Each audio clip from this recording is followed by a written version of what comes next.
O atual diretor-geral do Conselho Nacional de Carregadores disse hoje que, desde a sua nomeação em setembro de 2018 até junho deste ano, o CNC tem 77 milhões de dólares de receitas nas suas contas e que ainda não foram depositados na Conta Geral do Estado apenas por falta de orientação.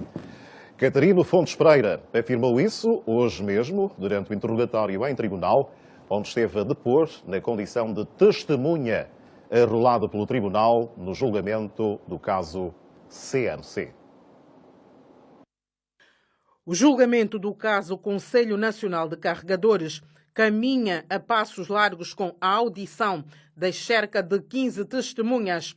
Esta quarta-feira, algumas destas testemunhas impediram jornalistas de recolherem as suas imagens dentro da sala do tribunal, apesar do julgamento ser público. E assim, o tribunal ouviu 8 testemunhas, entre elas o atual ministro dos Transportes, Ricardo de Abreu, solicitado pelo tribunal para ajudar a esclarecer questões de natureza administrativa enquanto responsável do ministério que tutela o CNC. Ora, e entre várias perguntas, o tribunal quis saber de Ricardo de Abreu como é que o CNC dá a conhecer as suas receitas ao ministro dos Transportes. O mesmo respondeu que desde que entrou em funções, instituiu um mecanismo que orienta todos os institutos públicos sob sua tutela a enviarem um relatório semanal a reportar as despesas arrecadadas, bem como a situação financeira, incluindo o CNC. O tribunal perguntou também ao atual ministro dos Transportes se o diretor do CNC está autorizado a fazer despesas avultadas sem o conhecimento do ministro dos Transportes. Ricardo de Abreu respondeu que não, porque estas despesas, para serem realizadas, devem estar previamente cabimentadas no orçamento. Na acusação consta que o CNC custeou despesas do Ministério dos Transportes. O tribunal perguntou ao atual ministro se isso é possível. Ricardo de Abreu respondeu que sobre esta questão não se pode colocar no tempo nem no espaço para fazer qualquer avaliação sobre aquele período em que não era ministro dos Transportes. O que pode dizer é que tanto o ministro dos Transportes, bem como o CNC, tinham orçamentos próprios, e acrescentou ainda que, pelo facto do CNC arrecadar receitas superiores às suas despesas, tem a responsabilidade pela Rede Nacional de Plataformas Logísticas e apoiar o desenvolvimento de projetos do setor. Augusto Tomás é também acusado de nunca ter nomeado o Conselho Fiscal do CNC, órgão que tem a função de fiscalizar a gestão financeira de cada instituição pública. Ricardo de Abreu respondeu que não era competência de Augusto Tomás nomear tal órgão, mas sim do Ministério das Finanças.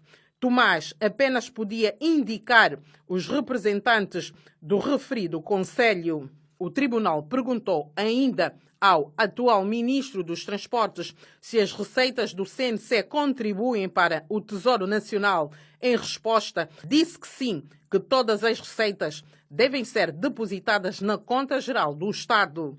Nesta sessão, o tribunal ouviu também o atual diretor do CNC na condição de testemunha ao processo.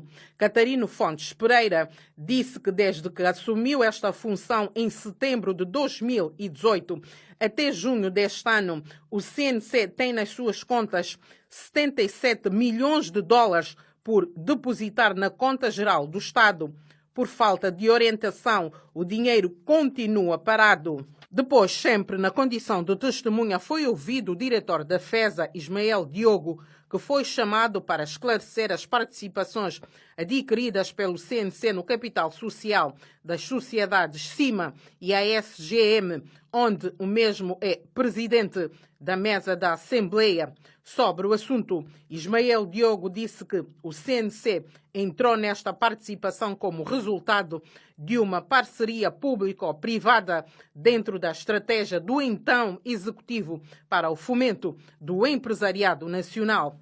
A CIMA, designada como Companhia Industrial de Montagem, Metalomecânica foi constituída com o objetivo de montar uma linha de transporte de autocarros para substituir a importação dos mesmos. Já a SGM resultou de uma fusão entre Ambacassi Filhos e António Mosquito, com o objetivo de criarem uma linha de montagem de viaturas da marca Volkswagen e Audi para serem comercializadas no mercado nacional. Ismael Diogo disse ainda que Augusto Tomás nunca foi acionista destas sociedades, nunca recebeu qualquer dividendo relacionado com as participações do CNC. O que sabe é que foram duas participações distintas, uma de capital social e a outra de investimento.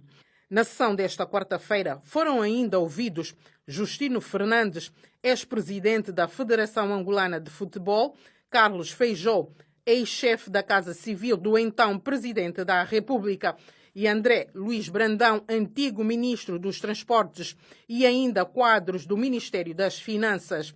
Todas estas declarações serão emitidas na próxima reportagem.